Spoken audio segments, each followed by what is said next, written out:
Hello, good evening, and welcome to another edition of the Goon and Ramble, an Arsenal Fan TV podcast. On tonight's show, I'm joined by two, I don't know what, I think I'll call them Arsenal Twitter deity. We've got Amanda from the Goon and Girls podcast. Hello. Good evening. You alright? Oh, yes, deity. Nice. Yeah, well, you know, I try for my guests. And once again, back on the show for the second time running is FK. How you doing, mate? Thanks for coming on. I'm really good, man. I'm really good. Thanks for having me. Thanks for having me on the eve of such a massive game. Thank you. Indeed. It's Wenger's 1000. We've come a long way. 16, 17, 18 years. I can't remember now. But I just wanted to ask you guys, first of all, what's your favourite moment? What's your lasting memory of Wenger's 1000 games? So I'm going to start with you, Amanda. What's your most abiding memory? Oh my God. There's so many, and there's going to be thousands I've forgotten. One of the worst was when he throws the water bottle on the floor and it's split open. When he can't do his zip up on his coat and it just goes viral. I don't know. There's so many. I think the win at Old Trafford. I think Wiltord. Which one? You're the one that secured the championship in 2002, or the Overmars one? Both, but Wiltord, when Carney jumped over Wiltord and we won. Yeah. I think, yeah. I'm not good on years. 2002 probably. It was. It was. Seeing him then. And also he made a comment which was very, very true, and I don't know if it's urban myth, but I've always believed this. I remember him saying when we had the Invincibles that he said it doesn't get much better than this, and Arsenal fans need to appreciate it now. Well, we didn't, did we? Because we were living in it at the moment. You would never appreciate it because you think you're going to have more and more and more. But on the eve of his 1000th game, let's hope next week that we say the most memorable moment is beating him at Bridge tomorrow. Indeed. Very good comments. FK, let me take over to you. Like Amanda says, there's so many memories that I've got of him. I think the clenched fists at Old Trafford when we done the league up there when Wiltord scored, just like Amanda says, just seeing him like that sort of happy, and I've got that vision of him, you know, just sort of smiling with his eyes shut, you know, cheering as if he'd won it himself. There's been so many memories. I mean, like, obviously everyone loves a happy arse, and I think in recent times, when Ozil scored his first goal for us against Napoli, he sort of like hop, skipped and jumped on the touchline.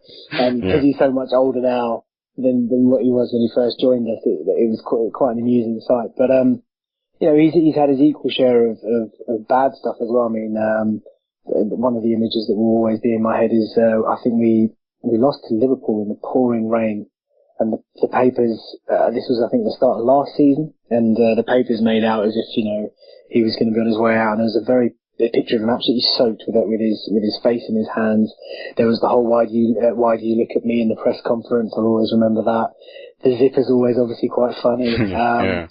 And then of course when he was at Old Trafford and he was sent to the stands, I think it was one of the most humiliating moments for him as the manager.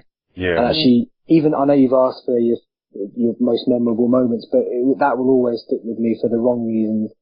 You know, the ref sent him to the stands completely unnecessarily, and you know, they really hung him out to dry that day, and I don't think I'll ever forget that. That's maybe why I have a little bit of hatred going to Old Trafford every flipping year. But you know, happy Arsene Wenger. There's just so many great memories. The Cesc goal at the San Siro. You know, when they all celebrated like a school team, just, you know, hugging the hell out of each other. You could tell how much it meant. But it's funny because it's always the defeats and it's always the negative stuff that you remember more than most, because sometimes, you know, when it's that whole mob mentality when someone has a go at you, your players, your team, your fans, whatever, you always take it personally. And I just remember all the tough stuff that Wenger's had to go through, you know, and those kind of things will always stick with me. I don't know why. It's a weird answer to your question, but for some reason, those are the more memorable stuff. It's for the wrong reasons. Yeah, I think you two covered it quite well. I couldn't really pick much more than what you guys have picked, but I remember the 8-2 defeat and the way that our own fans hung him out to dry. You know, I was in Ireland that day, in Dublin, And as you know, Ireland's got a massive Man United and Arsenal contingent, and just watching the news from afar and seeing how they derided him and whatnot, and saying that he's passed it, this is confirmation that he's passed his sell-by date, and so on and so forth. No one really took notes of the fact that it was a scratch team we were playing that day. I felt really bad for him then. I really felt bad for him. But he's had his good times as well. I mean, in the league at White Hart Lane, there'll always be that photo in front of the Champions League. Exactly. I was just about to go into the good times as well. Yeah, the good times are many, and I'm sure there's going to be many more to come. I wanted to ask today. I don't know if it's confirmation, but I saw some comments about he's going to forfeit his £1 million bonus. Is that right, or £1 million increase in his contract? Or forego a £1 million increase in his contract to stay another 2 or 3 years. I don't know if that's confirmed or not. Can you guys shed any light on that? Where did you see that then? I've seen tweets like... taking a notice of that. Yeah, yeah, I read that on Twitter as well today. And to be honest, I mean, look, the man earns a fortune, rightly so. It's going great. He could earn a lot more at a bigger club. But if that's the case where he's kind of said that he doesn't feel he deserves that £1 million pay rise, then it's a good thing. It's a nice gesture, but let's not kid ourselves. I mean, he's very, very well paid, and rightly so. He's one of the best managers in the game, so I've got no issue with how much he earns. I mean, Arsenal Football Club have always done everything prudently. They're not going to pay Arsene much more than, I think he's 5th or 6th best paid manager in the world, and rightly so, because he's probably 5th or 6th best manager in the world that there is. So I've got no problem with that. Yeah, I mean, it was more so the rumour. I don't know if it was rumour or fact that as he confirmed that he will sign the new deal. That's what I wanted to sort of like get some clarity on, because I wasn't sure. I was at work and I saw it sort of flying around Twitter sphere, and I wasn't sure if that was... It's interesting, isn't it? Because obviously we had Jeremy Wilson at the AFTV who said who's convinced from his media circles that the deal is there, the club want him to sign, but he hasn't actually signed it. And maybe Arsene is waiting to make a decision at the end of the season, and if that's the case, then fair play to him. He's not as young as he used to be, so he's got to take his health into consideration, and this could be, or whatever he does for the next 2-3 years of his working life, could be the last job that he takes in football. And I've got this very, very small part of me, a very uneasy part of me, is thinking that if France have an absolute nightmare at the World Cup, and then their manager is subsequently sacked, I think France, the national job, could be too much to turn down for Wenger. So I can't see him going to another club. I certainly hope he wouldn't. That would break me. But if he's, the encouraging thing, Giles, is that he's getting the players to sign deals. I understand that there's a couple of the coaches that have been given 2-year extensions as well. So if all that kind of stuff's in place, and he's got this core squad now where we're so close, we're knocking on the door. And if we can win an FA Cup, then he might want to stick it out and see how far he can get in the Champions League and the league again next year. But at the same time, if we do win the league this season, then it could be the perfect time for him to go. He could do a Fergie, win it all, and then say, right, I've done my time. I've set you guys up. This is my legacy. Now just sort of like taking your hands off a child when they're learning how to ride a bike. Off you go. It's down to you guys to run the club, and that'd be a very sad day. Yeah, take the stabilisers off. I saw a tweet that you put out today, FK, and it was, I'm going to try and look for it, but it was to do with his, I think it's something he said, wasn't it, his legacy. It was something along those lines of coming out of a very difficult period, and how he was, he wholeheartedly sort of he committed himself to it, didn't he, to the project. Yeah, I mean, basically the quotes were taken from his press conference, and I've quoted it verbatim from the Evening Standard tonight. And the crux of it is that basically he said something about he was part of the initial project to build the stadium. He pushed the club to kind of do it, and he knew that his responsibility was to push the club through that difficult period as best as he could, and that he knew that financial stability was always going to be linked to whether being in the Champions League or not. Now, just on that point, it amazes me how many fans, including Arsenal fans, particularly Arsenal fans, how easy they think it is to get top 4. I mean, you've got Liverpool and Spurs who have been throwing money at shit for years and years and years, and if it was that easy, they would have snuck in by now. And he then went on to say, I've shown loyalty, I've turned away many sort of opportunities, and we all know that he could have earned a fortune at some of the richest and biggest clubs in the world. Real Madrid have been after him for years, PSG have been after him for years, and there's no way anyone can tell me that they wouldn't offer silly money to get a manager of his caliber. And then he goes on to say that he accepted working with restricted potential. So he's basically, all these years that Arsenal have played this PR game saying that we've got money, Arsenal's got money to spend. He's always had money to spend. I think that's never been in doubt, but he's admitting that it was difficult, and he wasn't given free rein to buy every player that we always wanted, and he knows that. And it was a really difficult time, and he guided us through it. And for that, you can't knock the guy. I mean, there's so many theories out there. Arsenal fans like, he doesn't care about this cup, that cup. We've come close. There's nothing Arsene Wenger can do about sending off in the Champions League final, sending us off against Birmingham. There's nothing he can do about a lack of communication between Szczesny and Cogione in the last minute of a cup final. I mean, what can he possibly do? That can happen at any game, any round. Because it's Arsenal, and because we've gone through years without winning, and it stems back to the unbeaten season. It's exactly what Amanda said. It's the whole thing about caviar and sausages. We were spoiled as Arsenal fans in the last years of Highbury. Before his successful period, then, we'd gone through years and years of winning the odd cup. I mean, in 130 years of history, we've won 13 league titles, right? So we're averaging the league title every 10 years. Arsene Wenger has averaged a league title every 4.5 years.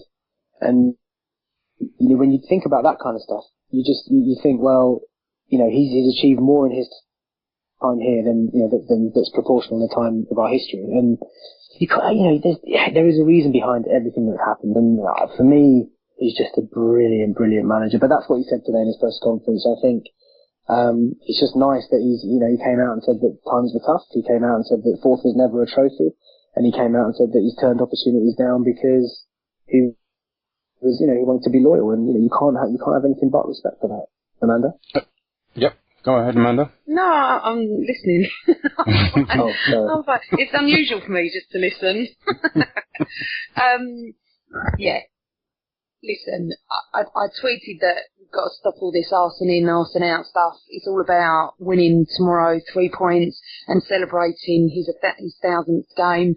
And I got a lot of chat back saying, but fourth isn't a trophy, and it just went on, and in the end I couldn't be bothered anymore because they're not listening to what I'm trying to say. I know fourth isn't a trophy, he knows fourth isn't a trophy, but, as most people know from my pod, that I had a Q&A with him about, must be 2 years ago next month, or last year, sorry, a year ago next month. And one of the questions came up about funding the stadium and Champions League places, and he said that he was under pressure every single year to get us in the Champions League, fourth, third, second or first. They had to make it for the debt side of it. And listen, and everyone's going to come back and go, yeah, but the debt's paid and we've got all this money and he won't spend it.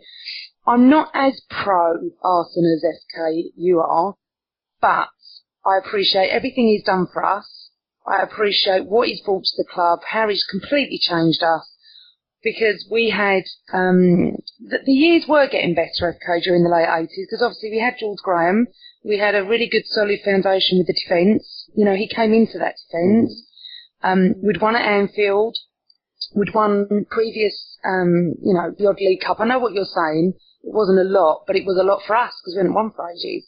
Yeah. And I appreciate all that. But the main problem I have, and I know you're both going to shout at me, is if he would have bought a striker last summer, I don't think we would have been so desperate to win tomorrow for the 3 points. I think we would be probably at least 10 points clear. I know it's easy to say, and we all know the Higuain story, we all know the Suarez story, we know everything because of the media. It just irks me a little bit because I remember saying in January on our pod, if he don't buy, we're all going to regret this in May because it's there for the taking. It still is. I also said to everybody that everyone's talking like we haven't won anything. Well, the season's not over yet. We're still on for the double. We're still on for the league. We're still on for the cup. We're still there. We're in the mix. Tomorrow is vital that we don't lose. So, listen, I love the man. I just wish he'd slightly changed with the transfer policy, that's all. The thing about that is that I think Arsene deep down probably wants the same. And I think he's sitting there, he's probably sitting at home tonight thinking, if we'd have got the strikers that we went in for, and we did go in for a few strikers, then we'd be much better. I mean, there's no way anyone can say that Arsenal didn't want any strikers. He went out there, he tried to get them. And you're right, you're absolutely spot on, Amanda. We're all sitting there scratching our head thinking, what a chance we had this year. Yeah. If we'd have had a great striker in front of Ozil, but then at the time, when he bought Ozil, we had Theo Walcott, who was brilliant last season. And I suppose the only thing for me, the only bugbear that I've got is that we didn't push for someone in January. Yeah.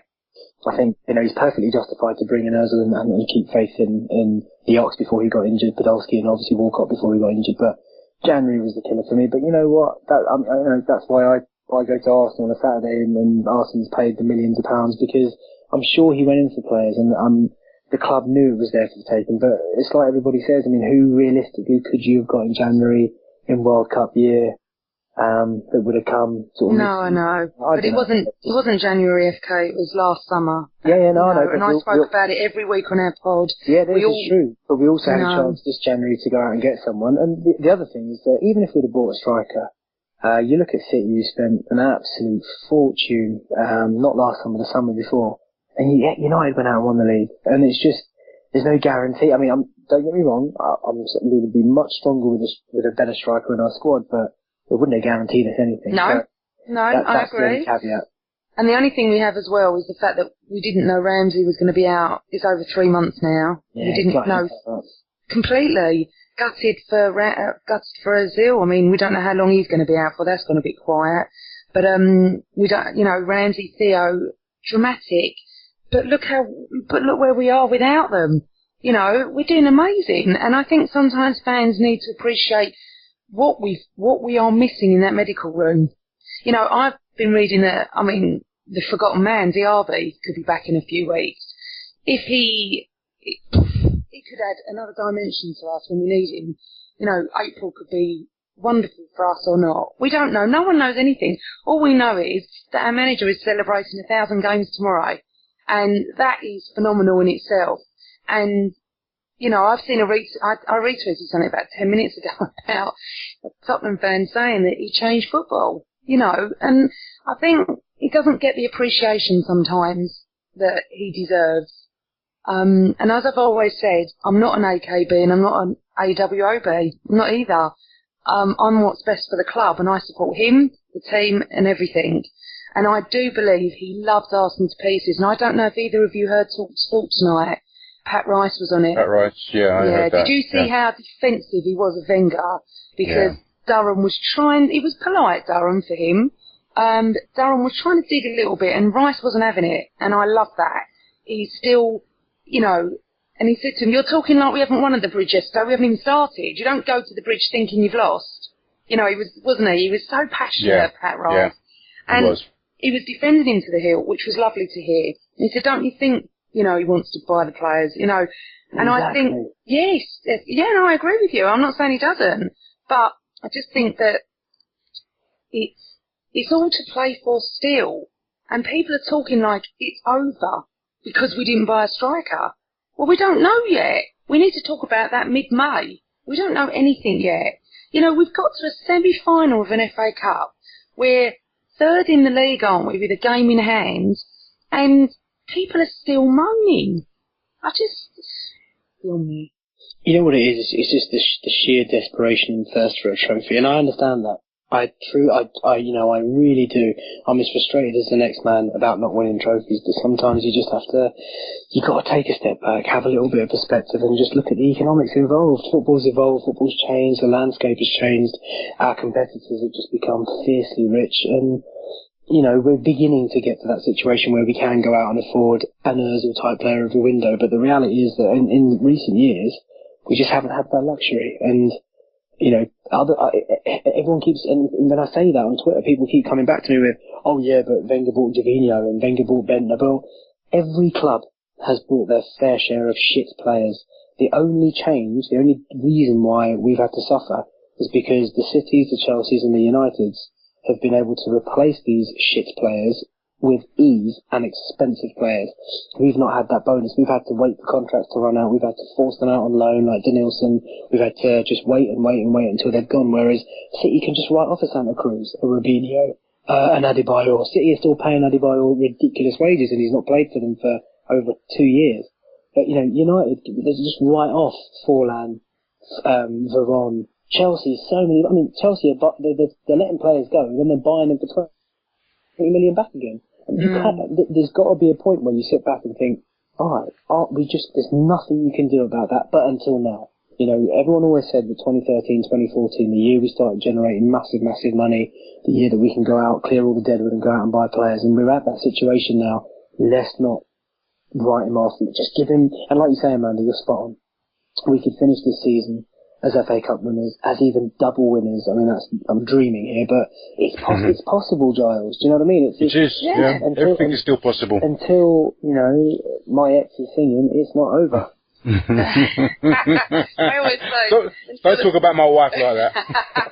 I always say to until the fat lady sings, it's not over. It really isn't. It isn't. I put out a tweet today. I saw an old article from 2008. It was October 2008, just after, I think it was one of our first near misses. We just narrowly missed the title in 2007-8 after Eduardo had a leg break and so on and so forth.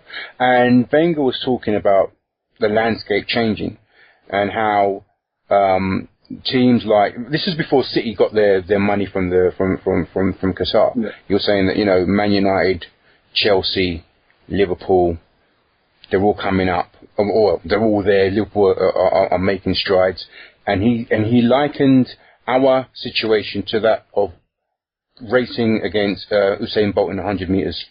That's how difficult it is. Just to be in that race, just to be there is a challenge in itself. And that was in 2008. And look, and fast forward, 6 years, is it? Mm-hmm. And here we are. And you add Man City to that equation now. I think I always say this is a springboard. This is a launch pad. This season is a launch pad, and I truly believe that as long as he stays there, as long as he signs that contract, we've got a fantastic chance, a fantastic opportunity to really sort of propel ourselves into that upper stratosphere. We do, Giles, and the reality is, and Arsenal fans need to understand this. I mean, City have spent £500 million plus in 4 seasons. Chelsea, their net spend since Abramovich has come is close to £700 million on players. 700 million. Think about that for a moment. That is the Emirates plus probably our entire playing squad. And you've still got a couple of $100 million to spare. I mean, it's just ridiculous money. And only one team can, and Chelsea haven't won the league every year. What have they won it? Three times? Exactly. I mean, have a little perspective. But everything's going right. The infrastructure's now there. The playing facilities are now there. The stadium is there. The revenues are there. There can be no excuse for us to push on. It's just a massive shame, actually, that it's come towards the end of the Arsene era. I know he's not going anywhere, but the reality is he's probably not going to be our manager for more than another 4 or 5 years. The rate he's kind of aging, and it's just a really sad thought that all that kind of hard work and all the stuff that's gone in, he won't be able to maybe reap the rewards. But he's set us up, and that's his legacy. Do you think, just going on to the next chapter in this space, how long if he does sign a contract, how long do you think he'll stay? Do you think it's another 3 years, 4 years, 5 years, 2 years? No, I think 2 years. I do. I mean, how old is he now? 64. Yeah, I can't see him going past 67-ish, to be honest. What about you, F? It's a difficult one, Giles. I mean, obviously, I obviously don't know the man, don't know his physical health. I mean, I have to be honest, he's aged a lot more in the...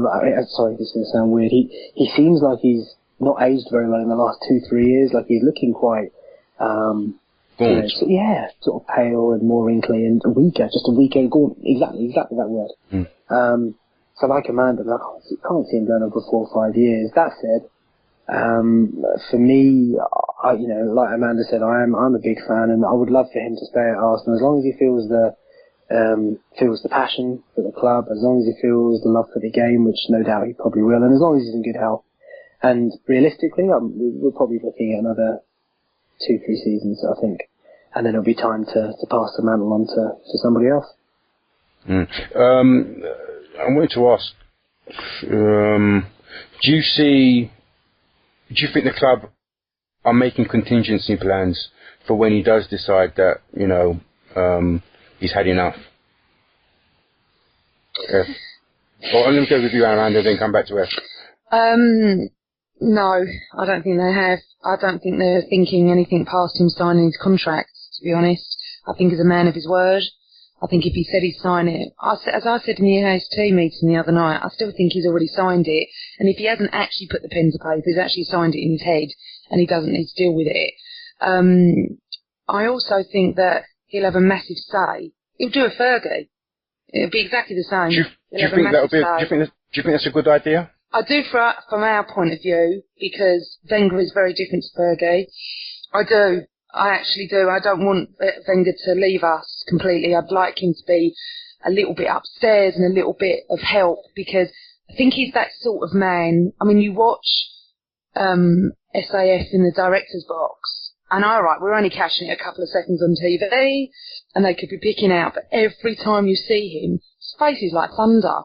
I just don't imagine Wenger being like that. And remember, we haven't had the success that United have had year on, year out. So the pressure on the next manager will be quite high, but not as much as Moyes is getting. There's no way to walk into what he walked into and what Fergie left. He's in a no-win situation. I mean, we discussed this. I don't know. I was talking about this the other night with Moyes. And people, we were discussing this last night, weren't we, with Robbie? Yeah. He doesn't believe what I'm saying, but I'm sorry, I think that squad was weak when he left them. But anyway, no, I don't want Wenger to leave, go to another country and we never hear from him again. No, I want him to stay at the club. Okay, I've just got a question from at AFC_Tone. He asks, when Arsene Wenger decides enough is enough, do you think we'll see his successor work alongside him for a season or just go? So it's kind of overlaps with what Amanda was just saying. But yeah, well, if you don't mind, let me just answer the question that you asked Amanda as well, because personally, I think the club will obviously put all their eggs into one basket, and they're hoping that Arsene signs. But I would sincerely hope, and as harsh as this is going to sound for Arsene, I sincerely hope that the club do think about what happens if he doesn't. And I don't want it to be a knee-jerk reaction like, oh my God, Arsenal's not signed his contract, let's just go out and get whoever's available. Arsenal Football Club are now a different beast to what we were when Wenger first came. And I think we're a big enough club now to go out and get the best types of managers out there. And so I'd like to think they've got some sort of contingency. That said, I want him to stay. And to answer Tone's question, in an ideal world, I'd love for Wenger to be involved with the club. I don't care how, whether he's just sitting there, whether he's getting actually, involved in being a mentor or going out and doing a scout, being an ambassador, whatever it is, he's got to be involved, just purely because of what he's done for us. But, we've all seen what's happened at Old Trafford, and I can't help but, as a spectator, think that Ferguson's presence, he is the greatest club manager the game's ever produced, and Ferguson's presence, I think, just it doesn't do anything but add pressure on Moyes. And I think if Wenger went out and picked a manager himself, then that just having that aura, that sort of like that shadow, I mean, I know that Arsenal's not been a success for Sir Alex, but he's still an absolute giant at the football club. So that would be my worry, but obviously, like I say, I'd rather have him at the club than not. Okay, all right. Amanda? Mm-hmm. Did you want to answer the AFC_Tone's question? Do you see him bringing in a successor to work? Did you answer the question? I did, darling. Yes, I did. Yeah? That's why I'm thinking. Why are you coming back to me? No, sorry, I'm just covering tweets and trying to shape the conversation. All right. Okay. I'm going to ask a question from what's his name is at. Oh, where is it? At AB_Guna. Do you think any other manager will ever hit 1,000 games for any club now that Sir Alex Ferguson and Wenger have done that? No. Not in this day and age. I can't see it. And why is that? Because football's changed since both of them were instated as managers. it's all quick, quick, quick. But it certainly ain't going to happen at Tottenham, is it? They have him out every 6 months. No one's got the patience anymore. I can't see it. Can you, FK? No, I think it's difficult to disagree with you. I think you're absolutely spot on. The thirst and the sheer want for short-term immediate success just means that I don't think managers are going to get too much patience. I mean, I'd love to think someone like Martinez would get 1,000 games at Everton, but then someone like him would probably want to take the test to the next level. Mourinho, again, he might do 5-10 years at Chelsea before he gets bored, or before the money runs out, or before he gets caught out. I don't know, but I just can't see it. That the football's just completely changed now, and in a way, maybe that's what's going to set Wenger out from everybody else. The fact that, and obviously Ferguson, the fact that they surpassed those kind of limits and actually they're true legends of the game. Okay, cool. All right, I've got another question from one of Amanda's followers here. Do you want to ask the question, Amanda? Which one? From Austin Gooners, from @AustinGooners. What about having dinner with AW? Yeah. Okay, so FK, I've met AW and I did pick his brain. Okay, so both of you then, how about would you rather have dinner with Arsene to pick his brain or just a photo and an autograph? It's a stupid question, sorry, but It is, I'm going to go with dinner, obviously. Yeah, obviously I'd have dinner with him. Just to listen to his stories would be amazing. Yeah. Has to be dinner. Has to be Cheers, dinner. Austin. No doubt. Yeah, thanks, Austin. Okay, cool. All right, so moving on swiftly. Is there any more questions? Not at this point. Okay. Do you want me to tweet that, by the way? Yeah, go on. Oh God, if we'll be here all night, you can forget your tea. And biscuits. You won't be having any tea and cake if you tweet your questions. No. All right. Cool. So, I mean, what do we think about Mourinho? Mourinho, I mean, Ferguson today made a very glowing tribute a very glowing tribute of Wenger and his coming up to his 1000th game. I mean, despite their long heralded rivalry, it's really nice to see that Ferguson. There's that mutual respect, isn't there, between them? And I think Mourinho was asked in his press conference today if he wanted to also add his own sort of tribute to Wenger, and it was a bit. I don't know if you saw it. It was a bit. It was what you'd expect from someone like Mourinho, isn't it? He was saying, there's not so many other clubs who would afford their managers the same privileges. So, he respects the fact that Arsenal give their managers such privileges. I'm sure that's sort of linked with that specialist in failure comment he made a month or so ago.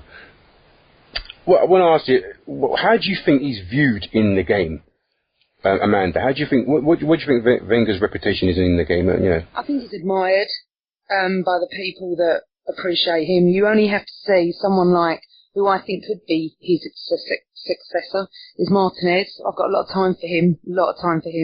I think the people that have got common sense admire him. The people like, as I call him, Maureen, has got no class, no anything in my mind. Yes, he might win trophies, but he's got no class. Can't stand him. As much as I hated Alex Ferguson over the years, I had utmost respect for him for what he did. And I look at Wenger, and forget the fact that it's his 1000th game. I'm proud to have him as our manager, and I think he is respected. Forget the pundits, forget the away fans, forget anything. I think people deep down, out of all the clubs in all the divisions, maybe one or two, as we said the other night, wouldn't have him, but the rest would. They'd bite our hand off.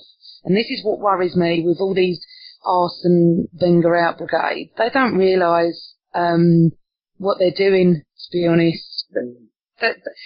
Sometimes you love and lose, and I think he'll be appreciated much more when he's gone from us. But I do think he's appreciated in the game. I think the journalists like him. I watch the Sunday Supplement every week, and they'll criticise, and they criticise exactly what we said about striker and the depth of the squad. But they do respect him, 100%. Okay, cool. All right. I think also, Giles, just on that point, Jeremy Wilson made a point of it, and previous journalists that we've spoken to have always said that not one player that has left Arsenal has spoken badly of Arsene Wenger, and we know that even the likes of Adebayor, who left on bad terms, Nasri, and not one of them has talked about him in a bad way, and that says a lot about a man. And just to echo what Amanda was saying about being proud of having someone who's classy at the helm of our club, every press conference, people ask him questions, they poke. He rarely bites, he never gets involved, and he says all the right stuff. He wishes former players well. He says all the stuff. Sometimes as a fan, sometimes you just kind of wish him to say, "Oh yeah, I hope Van Persie flops." But you just know you might be thinking it, but he will never ever admit it. And I've not been lucky enough to have dinner with him or meet him for a long period of time like Amanda has. But in the incidences that I have met him, he makes time for fans. He talks to you.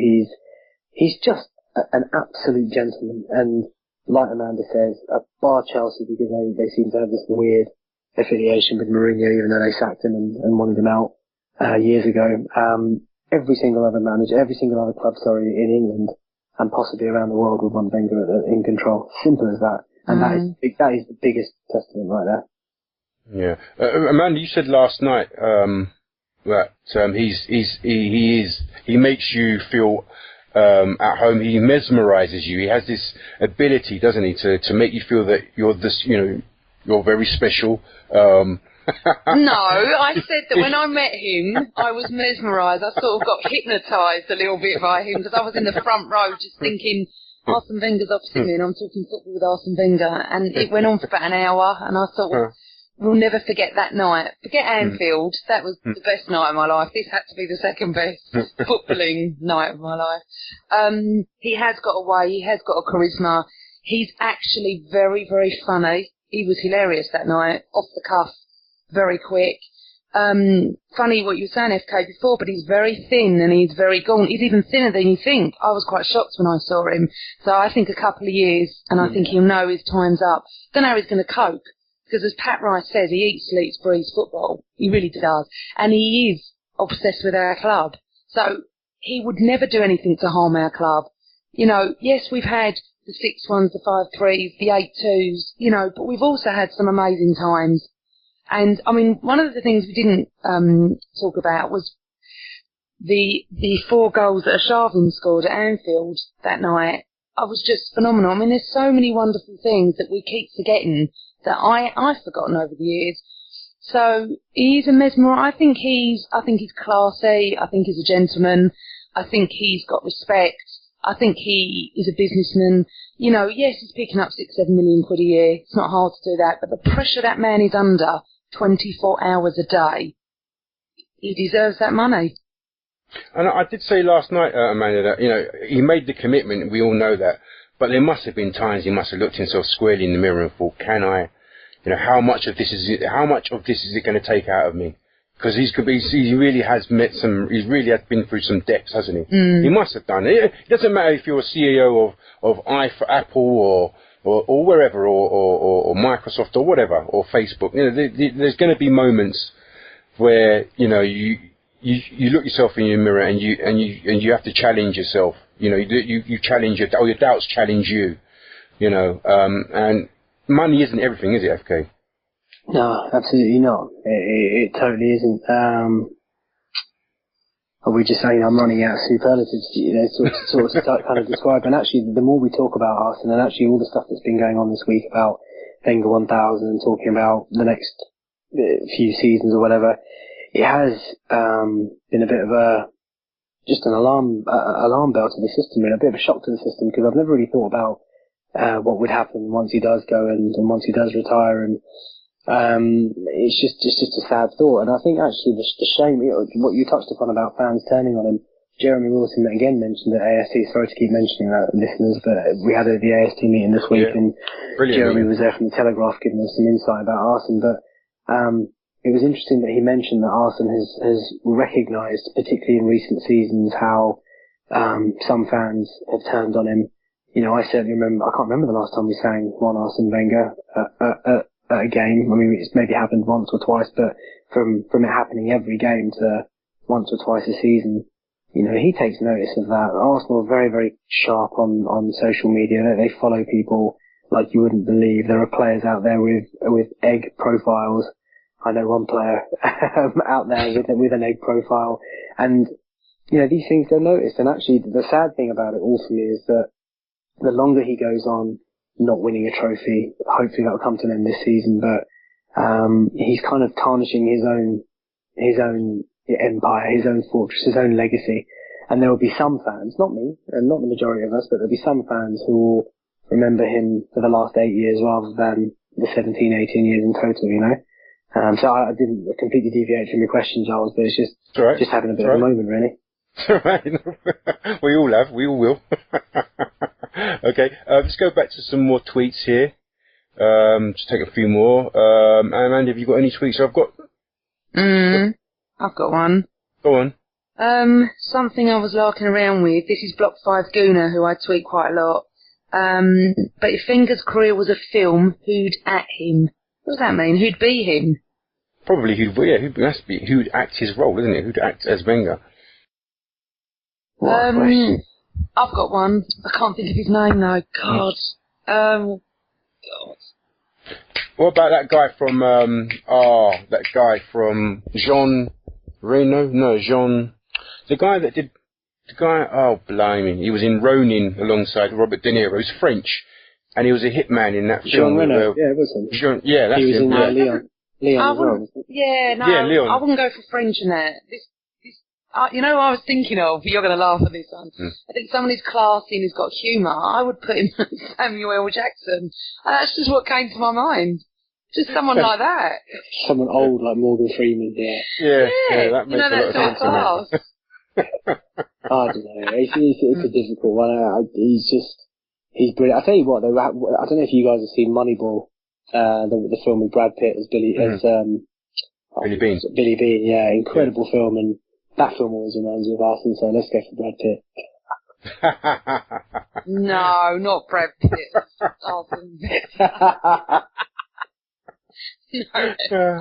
No, mine, Samuel L. Jackson, definitely. Cool. All right. So have you any more questions before we conclude this section?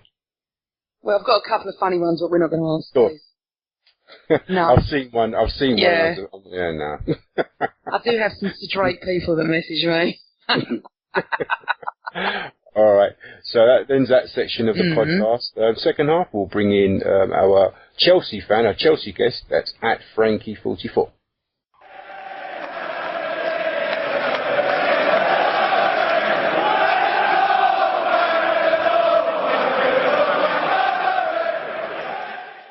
Hello and welcome back to the Arsenal Fan TV podcast. It's me, your host Giles, alongside FK and Amanda.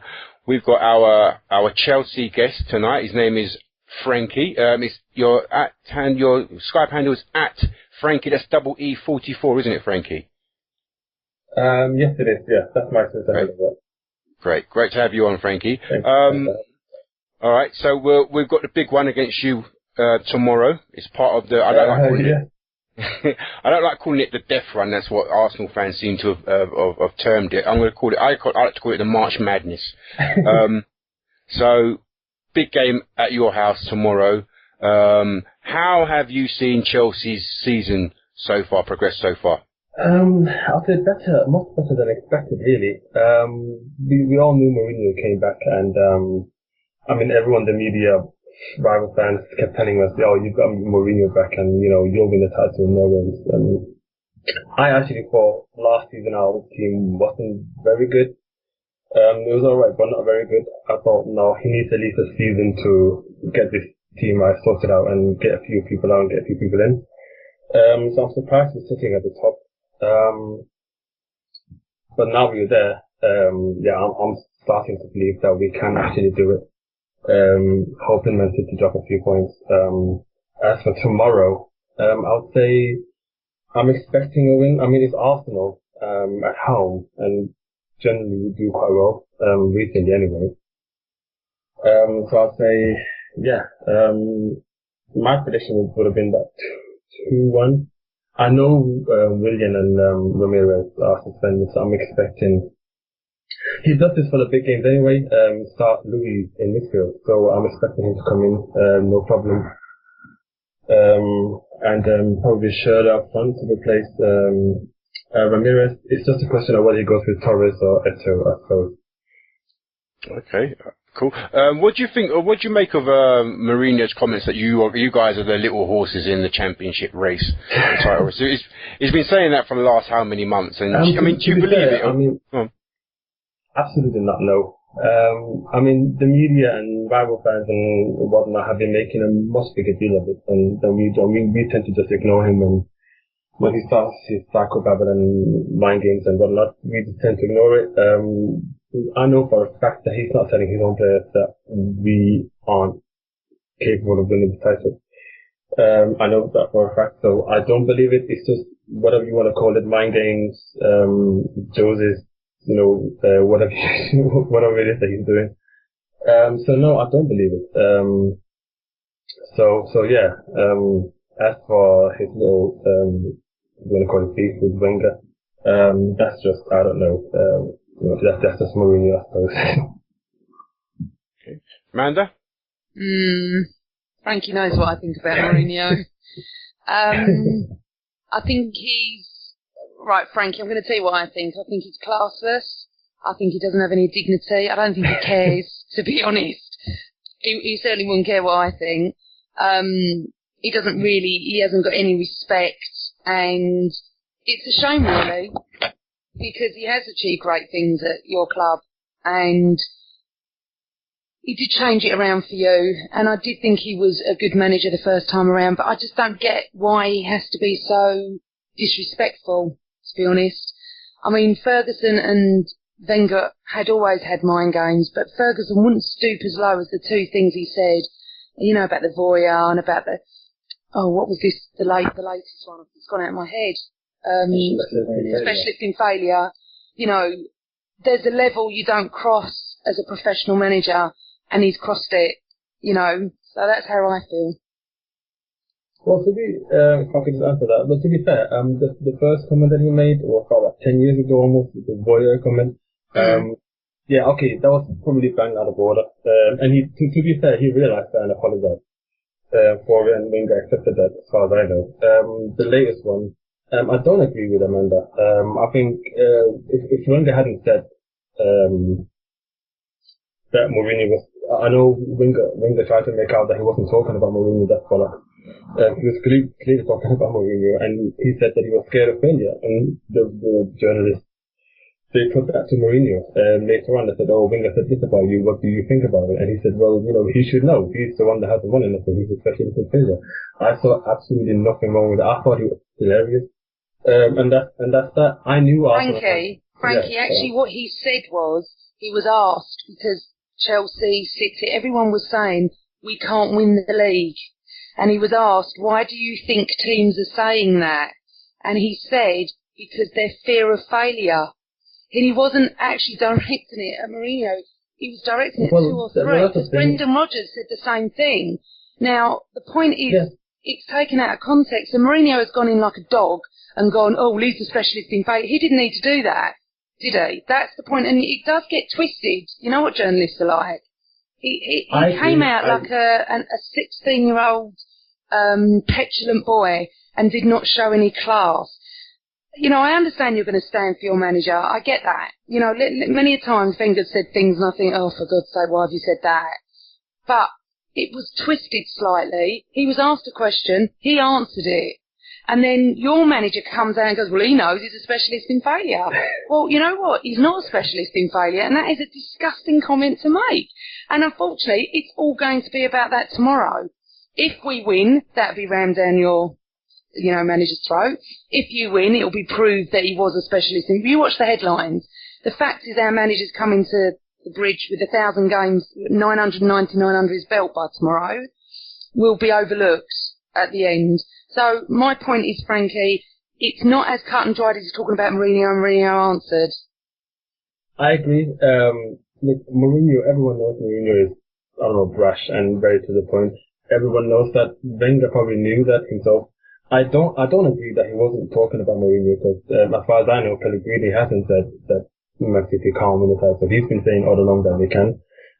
Rodgers has said one time that they probably couldn't, but that's just, I suppose reasonable. I mean, they were never in the title conversation anyway until they beat your lot 5-1. So really, it's only been Mourinho that has been saying all along from day one that we can't win the title, and he's been ridiculed for it. That's the thing. So everyone knew when the journalists were asking him, they were specifically thinking about Mourinho when they asked him. And I bet Wenger knew himself when he was asked this question, and he chose to answer it anyway. But I agree, Mourinho doesn't need a second invitation to stick the boot in and kick a man or whatever. He doesn't need that, and he would go for it even without an invitation, I suppose. But I do feel that in this instance he was sort of provoked in a sense. For me, it wasn't that big of a deal anyway. But I thought I'm going to say that. I mean, I'm not the one whose manager was, sort of, I don't know, embarrassed or said something bad about. So I will say that. But I get where you're coming from, but I just think it was a much bigger deal was made of it than should have been, really. Well, thank you. Oh, sorry. Go on, FK, go on. No, I was just going to say, I mean, we've obviously heard you sticking up for your manager, and to be honest, that's what football fanism is about, right? You always stick up for your own. My question to you is, put Mourinho aside. What are your thoughts as a non-Arsenal fan, as a Chelsea fan? How do you see Arsene Wenger? As someone who's been in the game for a long time, and I'm assuming you followed your team for a while, what are your thoughts as an outsider on how you think Arsene Wenger is as a manager? I respect him. I had a conversation with my brother the other day, and I mean he has a lot more time for Wenger than I do because he's not a Chelsea fan. But I respect him because he's been there for a very long time, and his teams generally play good football. But I think somewhere along the line I saw a quote the other day that said the reasons for why they haven't really been spending and why they've been selling because they needed to make 30 million profit every year while every other team had to, they could survive with making 150 million losses and stuff. So I get the restrictions he worked under. And I never really thought Arsenal should win the title, and that's not a stick that I would beat Wenger with anyway. But it's the other trophies. I mean, it's just a trophyless season, for 8 years. Well, I mean, you could win the FA Cup this year, but so I'll say he's a very good manager. I mean, he did change English football for the better when he came. I mean, he changed it drastically. Everything changed really when he came back in nearly 18 years ago now. So I'll say, a lot of the good things about the Premier League now, the way it is now, has to do with the things Wenger did at Arsenal when he came. So I've got a lot of respect for him in that sense. That's probably the nicest thing I'm going to say about Wenger. So.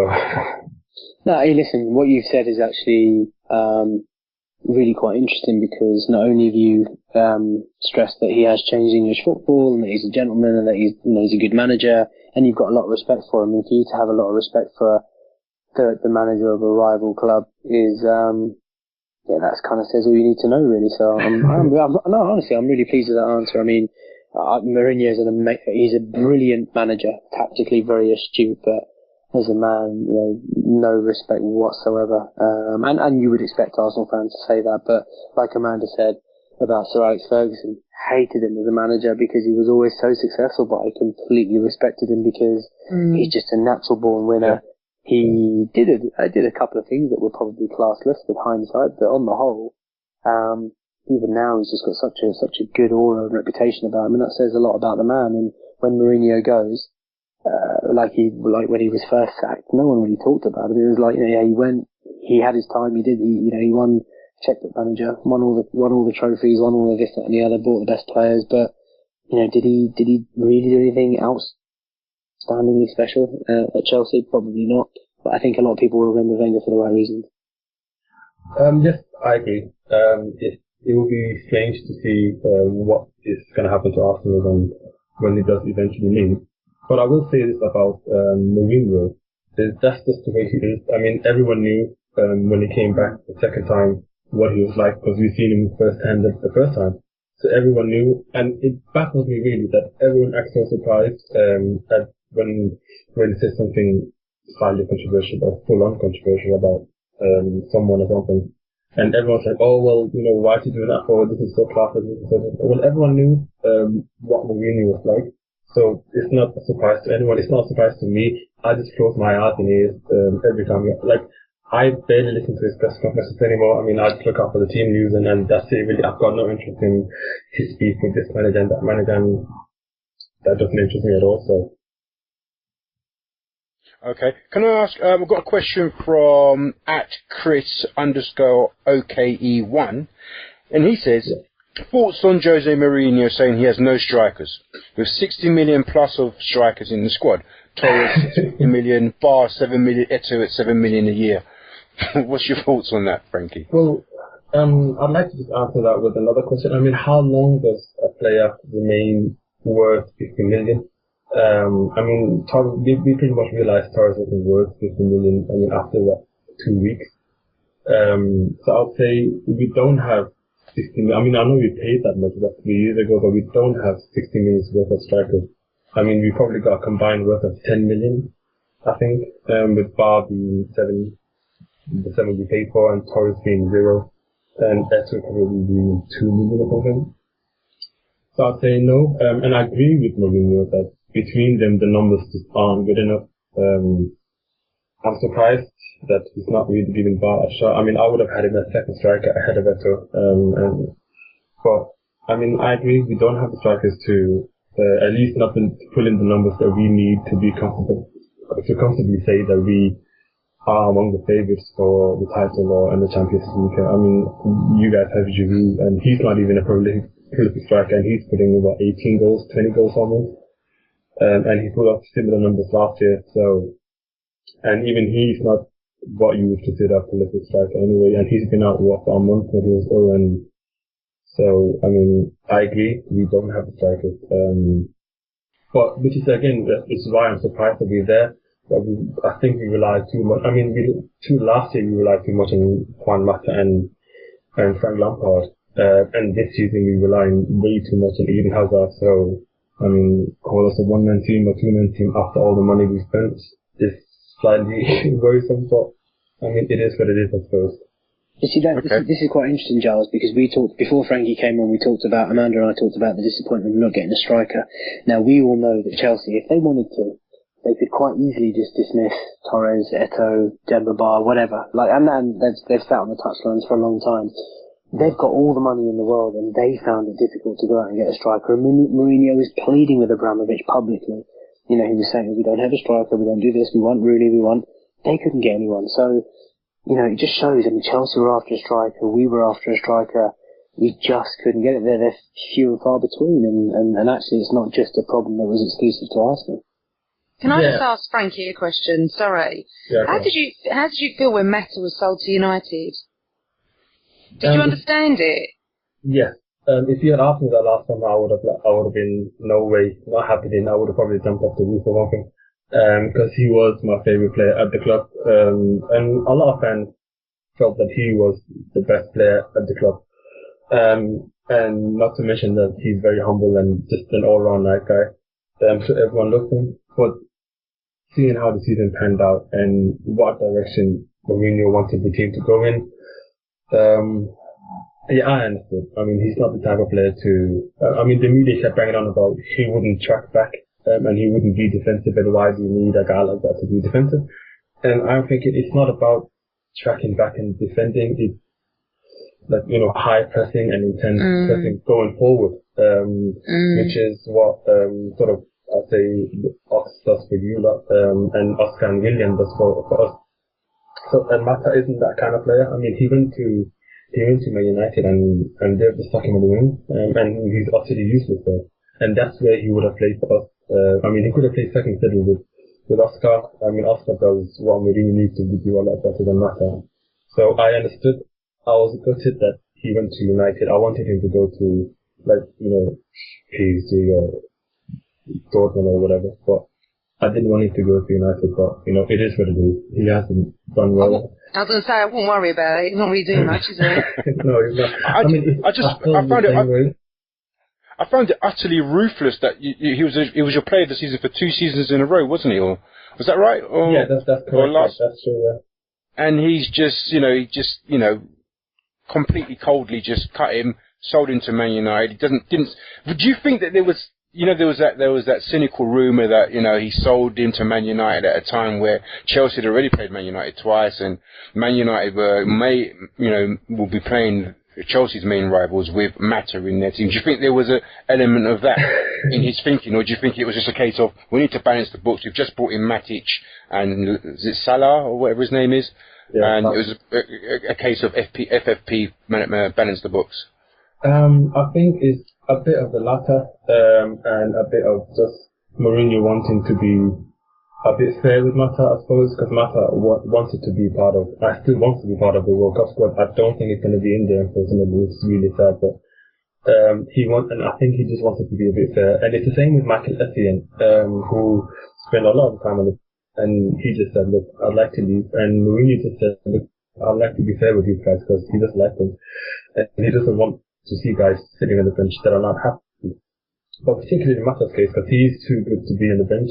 And if someone is going to come in and offer you close to 40 million for a guy that can't get into your team, you'd be an idiot to turn it down. I don't think it was ruthless, because he got his chances. He did play up until January. I think he had the third highest minutes out of sort of the attacking players behind Hazard and Oscar. So he played a lot more than Willian and Schürrle. So he did get his minutes. So I don't think it was just a case of Mourinho saying, right, you're not playing, you sit on the bench and, we'll tell you when we get a chance. He did play in quite a bit. He didn't look very good, and he's continued at United. He's just, horribly off form, and, that's just unfortunate for him, I suppose. I mean, he was given the chance to battle it with Oscar, who's off form now, but at the beginning of the season, I would say he was our player of the season at the time. I mean, before October, he had scored like 8 goals. So, when Mata was brought in and he wasn't doing anything, I mean, the only goal he scored was the one in the Carling Cup at the Emirates. And that's it really. So he was given his chances, he wasn't doing it. And it's the same with Kevin De Bruyne, he was given his chances, he wasn't doing it. And then he started moaning, and Mourinho said, right, well, we'll get 17 million for you, we'll get 37 million for you, off you go. Okay. Amanda, you've got a couple more questions, haven't you? Yeah. I'm not doing Ed's question. I'll do Liam's question, which I think is really good. Frankie, this is for you. Could Mourinho do what Arsene has in his 1,000 games with the same constraints? That's a good question. I'll say he's capable of it, but he has said, when he was talking about, in that press conference when he was having a go at Wenger, calling him a specialist in failure, he did say that if I didn't win anything, for that many years, I would have left, he said. But I think he's capable of it. Will he do it? I mean, if he's willing to do it, I'm not so sure. I think he's too in love with winning trophies and whatnot. So, I mean, if you can win trophies and build, I suppose, build a team and, several teams at Chelsea while winning basically what Alex Ferguson was doing, then ideally maybe that's what he wants, but I don't think he has the patience to do what Wenger does.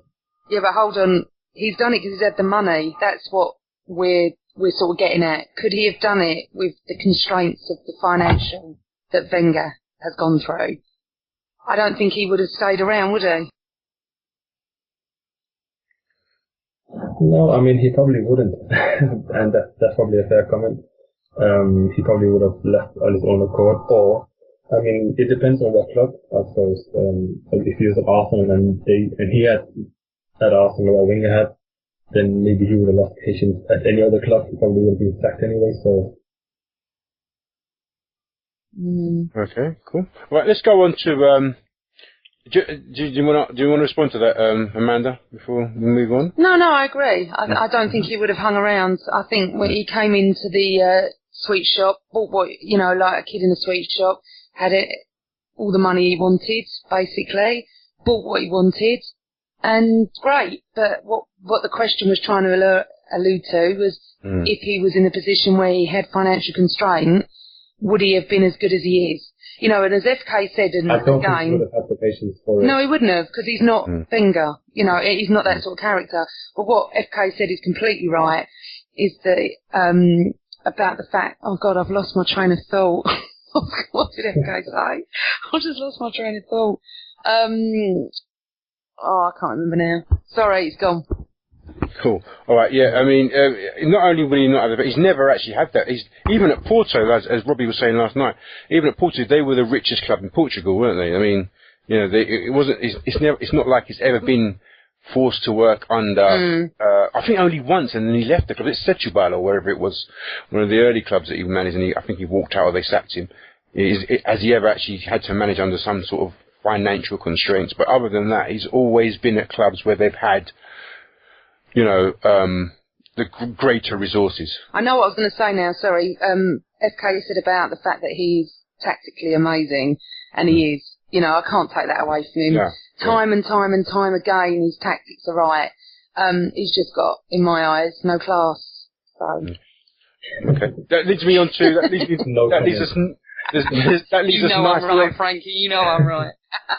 Sorry. That leads us nicely on to the next question, which is tactics about tomorrow's game. What kind of tactics do you think your Mourinho will employ against Arsenal tomorrow, Frankie?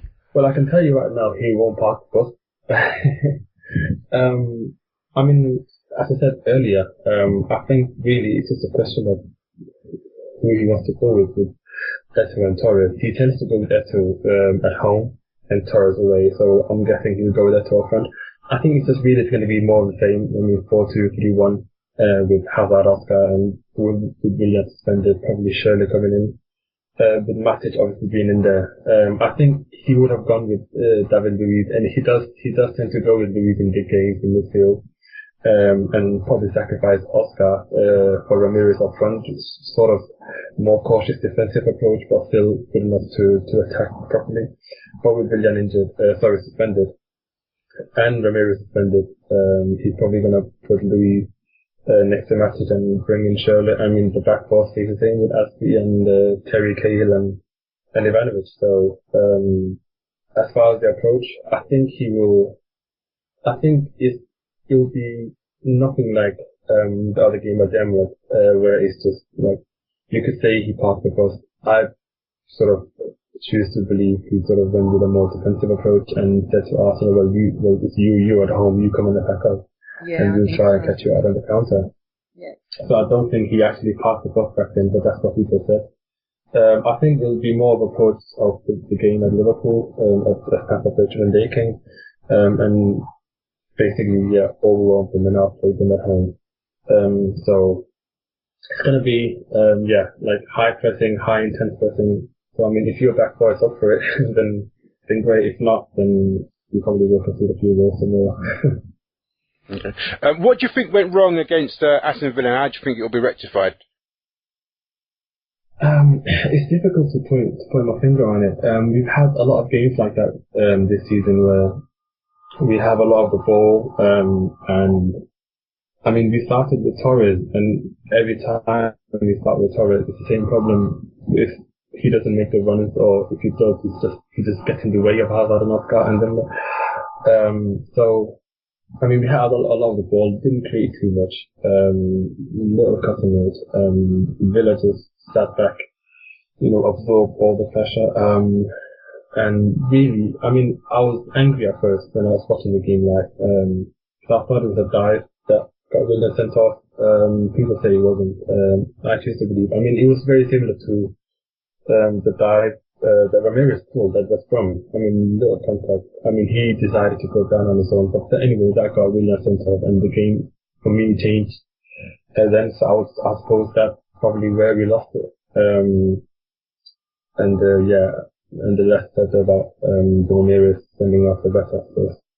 Let's talk about the Ramirez sending off, eh? I mean, it was a terrible tackle, wasn't it? But also on top of that, what did you make of? I mean, Mourinho was saying, and I suppose I could see his point of view. He was saying that, he wasn't the only man on the pitch. There were other people on the pitch. But do you think he did that to sort of protect or deflect the attention away from his side's performance and Ramirez's horror tackle? To be honest, I think he was genuinely surprised that he did get sent off. I mean, Paul Lambert was on the pitch. People said afterwards that Mourinho got sent off because everyone was told to go back to their respective areas, and Mourinho was the only one that returned, and therefore he got sent off. But when I look at the images again, and in the moment when Boy is handing him the red card, well, no, not the red card, but telling him to leave the dugout, I saw Lambert on the pitch. So, and I mean, Agbonlahor was on there trying to get aggressive with Ramirez. So, I think he was genuinely surprised that he did get sent off. As well, he kind of used it to, I suppose, protect Ramirez in a sense, where all the talk has been about Mourinho and what he said afterwards with Foy and him saying he doesn't want him to, referee a Chelsea game again, and that's what everyone has been talking about, and no one really has been talking about Ramirez. But as for the challenge, I mean, I don't know, it did upset me in a sense because the game was over, it was done, it was finished, we weren't going to get anything out of it for the 93rd minute, so really it was just petulance and frustrations, and quite frankly, I've got no time for it, so I was angry with Ramirez in the sense. And he deserves whatever he gets for these 3 matches. Some say it has to be 5. I say whatever he gets, he deserves, and and that's it. I've got no time for that sort of petulance. Okay. I want to ask, you said at the beginning of the interview that you think you're going to win 2-1, so I take it you're not unduly concerned. You think that the hoodie will continue on for another season. But aside from that, who do you think are Arsenal's main threats? I would say, well, the biggest concern with you guys is probably injured at the moment, and that's Theo Walcott. And he tends to do really well against Chelsea from the age of 19 or so. How old was he in that cup final anyway, back in 2007? So I think he would have been the man that I would be most concerned about. Since he's not there, I'll probably say Ox. I'm not too concerned with Cazorla and those. I mean, they're great, but they're just a lot of passes, and I think Chelsea can deal with people that pass the ball about. It's aggressive, pacey runners at them. That Theo Walcott did. That John Terry in particular really struggles with, and so I'd say maybe if he plays, then Oxlade-Chamberlain would be the one that maybe would cause us the most problems. But then again, you've got quality all over the midfield in Cazorla and Ozil, and probably the one player from Arsenal that I do like, Sitsky. So I'd say Ox is probably the guy that we're most worried about. And your defense, I mean, the centre halves are having a great season, so we probably need to do something quite, special to score past you guys. Okay. Let me ask you before Amanda comes in. Let me ask you who's your chief threat? I mean, is it mainly just Hazard? Is he the player that we've got to nullify, to sort of like nullify Chelsea's main threat? Yes, I'll say so. Hazard is by far and away our main threat the entire season. When he doesn't play well, we tend not to play well, and it's sad that we are like that at the moment. I mean, Oscar is really off the boil at the moment. I'm not sure what's going on with him. I mean, Willian is a bit of a workhorse, I suppose. I mean, we all need him to add a bit of creativity up front. So yeah, I mean, with Hazard, if you handle him well, then I suppose you almost like 90% there to at least not losing. Whether you can score past our defense, which have been superb, that's a different question altogether. Okay. Amanda? Okay, Frankie. So, do you think you're going to win the league?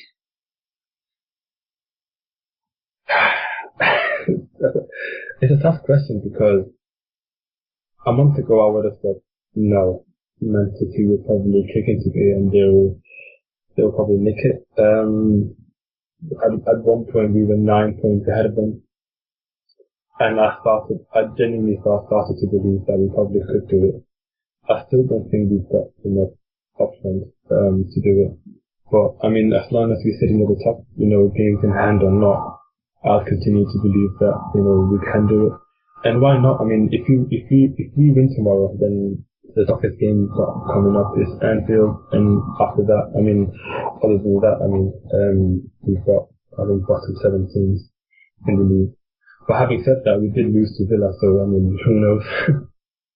Okay, so if you don't think, because I can see you're not so sure on that, who do you think will win it then? City. I would put my money on City. If I was betting man, I would say well clear of Arsenal. I would say well clear of Liverpool. I would put it between City and Chelsea. I don't want to sit here and say we're going to win it, because I'm not so sure. But if I was a betting man, I'd say, yeah, Man City. Probably in the end. You can't see Liverpool winning it or us winning it? No, I can't. Okay. Liverpool, I mean, they're in great form, but their defense is not really. I mean, they could slip up at any moment to any team, and they can't keep scoring 3-4 goals to win every game, so I think they will slip up at some point. And you lot, I mean, if you get past, you've got Chelsea, City and Everton in the next couple of games. If you get past those games unbeaten and still within 2 or 3 points of the top, then I think you've got a great chance. But that's just it. I don't think you'll come through this period unfazed, so sorry. Okay, fair enough. We'll see, won't we? Yeah, we'll see, of course. That's the thing, we just don't know. But you can just tell sort of how we see things, and at this point, unfortunately, I don't see Arsenal winning it. Okay. All right. Great stuff. Frankie, I think that just about wraps it up. I want to thank you for coming on, taking the time to come on and give us your insight into the Chelsea way of doing things. Definitely, no problem, and definitely speak to you again soon. Yeah. All right, so all the best. Take care, mate. All right, fantastic. Cheers. Thanks, Frankie. I'll speak to you later. Yes, of course. All right. Cheers. Bye. Bye. Bye. Okay. All right. So, guys, before we wrap it up, I just want to ask you what your predictions are for tomorrow's game. FK, you've been extremely silent. So. I am having visions of us winning. My dream scenario is that we're 2-0 up with 10 minutes to play. Wenger goes over to the Mourinho camp, shakes all their hands, and leaves. Leaves early. In reality, I think it's going to be a really difficult game. I just got this feeling that I think we're going to do it. Mourinho's record's got to come to an end. Wenger's 1000th game, and if we win it, I think we can go on and win the league. So 2-1, Arsenal. Good stuff. Manda. I don't predict. Oh, gosh. You know that. Oh gosh, I don't predict. I forgot. Look, it's not very hard to predict tomorrow, is it? It's going to be a very, very, very tough game. And he's right. They are going to sit back and want us to come at them, and that's not our game. So we need to be on top form tomorrow. We need to get out those traps quick and give them a shock. If we can get a quick goal, they've got to come at us, and that's better for us. So do you think we should sit deep like we did against Tottenham? Then if we get a quick goal, or do you think we should push up? I've got this thing about Tottenham. I think everyone's got this wrong, unless I'm wrong. We scored the early goal. We didn't sit back. We had no choice. We weren't even in the game. It wasn't that we were defending 1-0 after 2 minutes. All right. We couldn't string a pass together. So I think get an early goal tomorrow, and we need to score first. I mean, that's fine. But I mean, even if we score early tomorrow, we've got to retain the ball better than we did against Tottenham, because Chelsea are a much better team than Tottenham in terms of pressing and their offensive display. Yes, we need to take Hazard out of the game. I mean, I don't mean like literally, but we need to mark him out of the game, because I think he's the main man. And we've got a great defence. Their defence is decent as well. It's going to be an interesting game. I'm never keen on these 1-1 kickoffs. We're never great. So I wouldn't be surprised either way tomorrow. But as FK and I have said, as long as we don't lose. That's what I was going to say, actually. It's not so much a must win as a must not lose, isn't it? I think that should be the title of your pod. Go on, but don't get me wrong. I think now, like, I'm gonna sleep well tonight. Gonna wake up to another buzzing about the game. But I think naughty Amanda. I'm not gonna enjoy it tomorrow. I mean, the game itself, I'm just gutted we've got so many injuries. I personally don't think a draw is going to be enough for us. I know it's not the end of the world if we get a draw, but I think if we want to win the league, or if we, in order to win the league, I think we need to go there and win, because Chelsea have got a very, very nice set of fixtures now, and I know there are banana skins everywhere. Villa, nobody expected Villa to get anything against them, but I just feel that if we go there, not only do we send a statement, not only do we, kill their momentum a little bit more, but the belief it would give us going into the City game at home, and going into the FA Cup, semi-final and final. I mean, hopefully we'll do that, but the belief it would give us just in that last 6-7 games would be phenomenal. So I really think it's important we win tomorrow. Yeah, I mean, I don't think you can stress that point too enough, but a win would be fantastic. A point, not so bad. We can march on to Swansea in the week, and then another big game against Man City next weekend as well. So all will not be lost if we do not win. Just do not lose.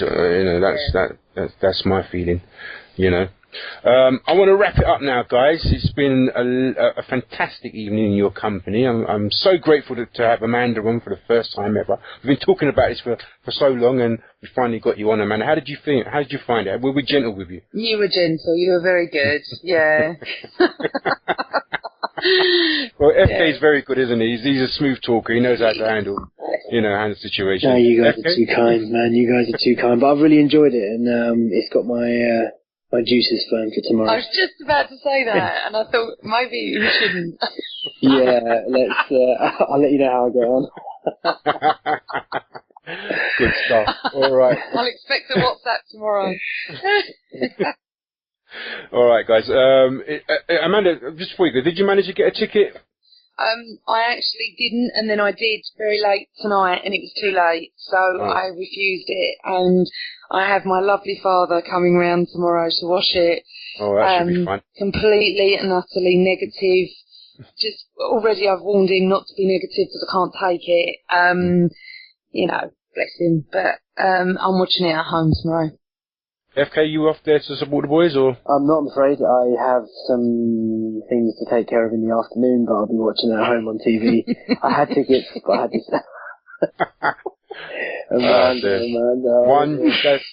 It involves tea, biscuits, and plum cake.